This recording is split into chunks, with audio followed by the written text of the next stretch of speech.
Magandang araw mga kaibigan.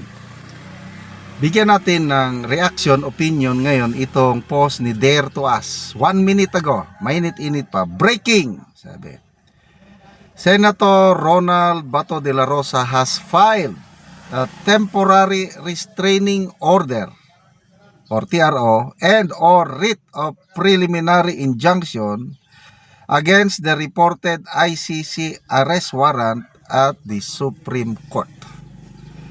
Part of the request is to take judicial notice on the statement of Ombudsman Boying Rimulya and to direct the DOJ and the DFA to submit confirmation or denial of all the ICC-related documents and communication. Senator Bato is in good hands with the brilliant attorney Israelito Torion. So ito, na-touch dito, prayer. Ito na yung isinampa ni Senator Bato sa Supreme Court through Attorney Torion. Basahin ko lang, prayer. Wherefore, petitioners most respectfully pray that this honorable court, number 1, take judicial notice of the public statement made by Ombudsman Jesus Rimulya on November 8, confirming on good authority the issuance, medyo maliliit, the issuance of an ICC warrant of arrest against petitioner Senator Ronald Bato de la Rosa and of media reports evidencing containing cooperation between DOJ, ICC. So number 2, direct the Department of Justice and Department of Foreign Affairs to formally submit within 72 hours written certification under oath confirming or denying whether any ICC related warrant made or communication has been received, transmitted, or processed. Number 3, issue immediately a temporary restraining order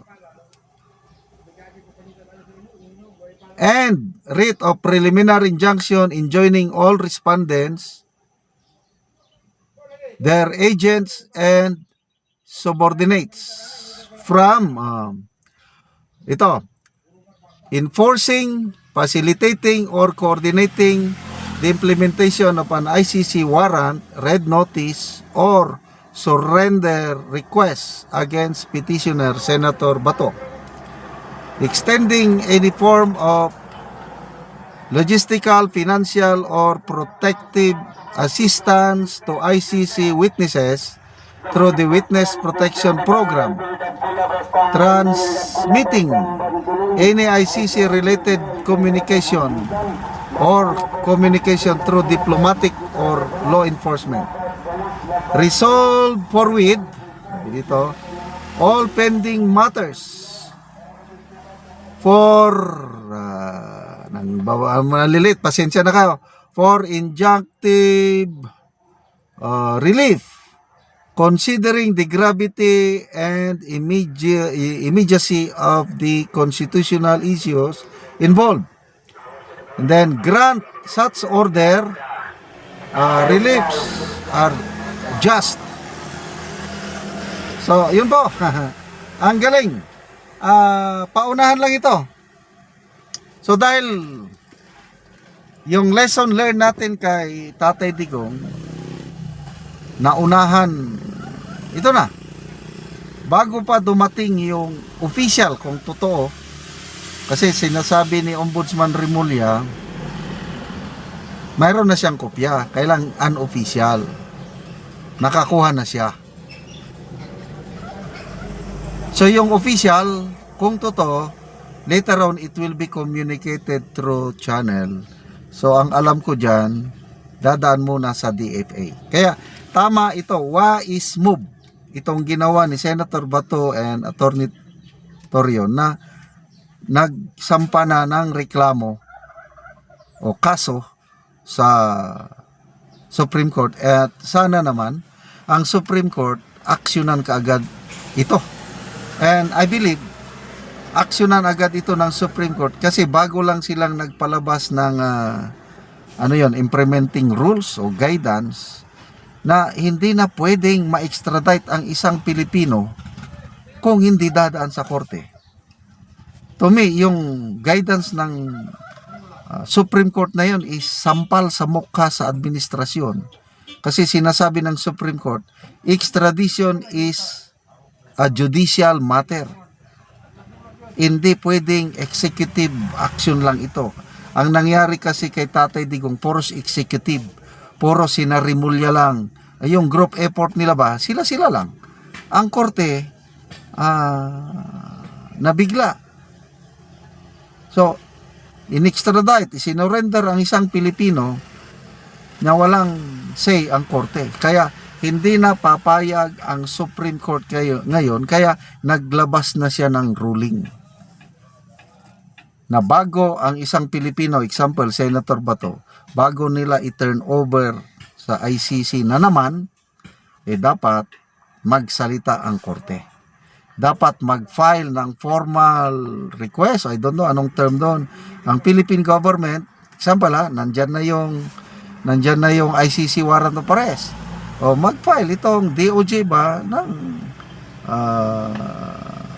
whatever sa korte, at ang korte i-determine niya kung legal ba yon at mabibigyan ng due process.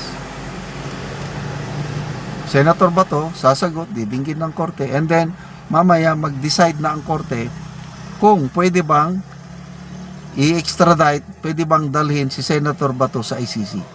And to me, that's a good development para si Senator Bato hindi siya matulad kay Tatay Digong. Okay, so hintayin natin ang response ng DFA at saka I believe ang mga respondents nito is Department of Foreign Affairs at saka DOJ.